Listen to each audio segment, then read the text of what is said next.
Le côté pratique de l'aquarelle, la petite boîte qu'on peut mettre dans son sac et juste un petit carnet me plaisait bien. Et en fait j'ai toujours gardé cette technique, j'en ai essayé d'autres, mais j'ai l'impression que c'est jamais non plus complètement abouti, que j'ai encore des choses à perfectionner, etc.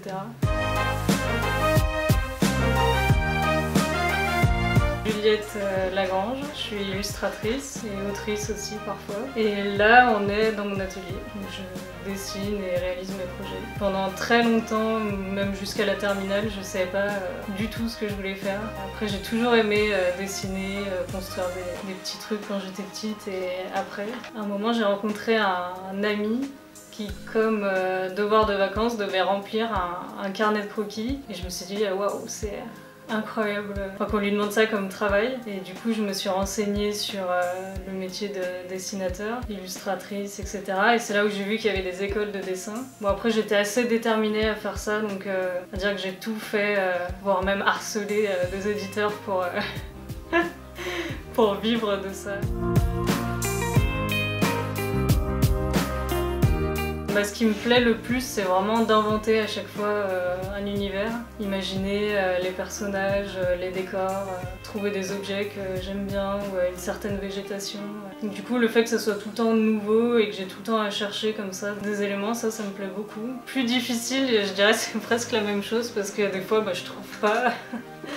J'arrive pas à faire un personnage ou une expression.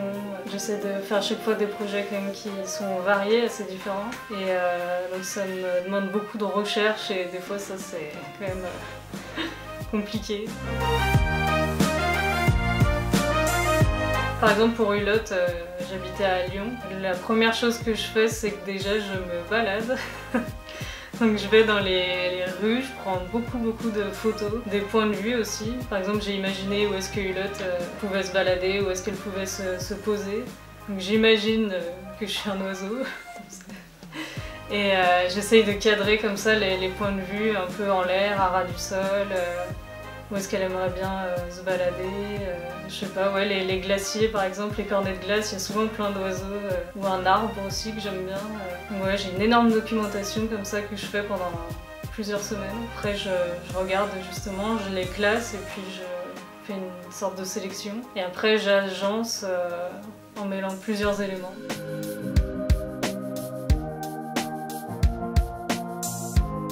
Déjà je doutais pas mal de cette histoire, des dessins.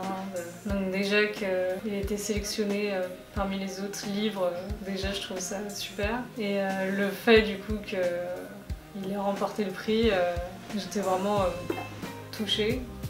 Déjà parce que je me suis dit que peut-être cette histoire avait parlé un peu aux enfants, que les dessins potentiellement aussi.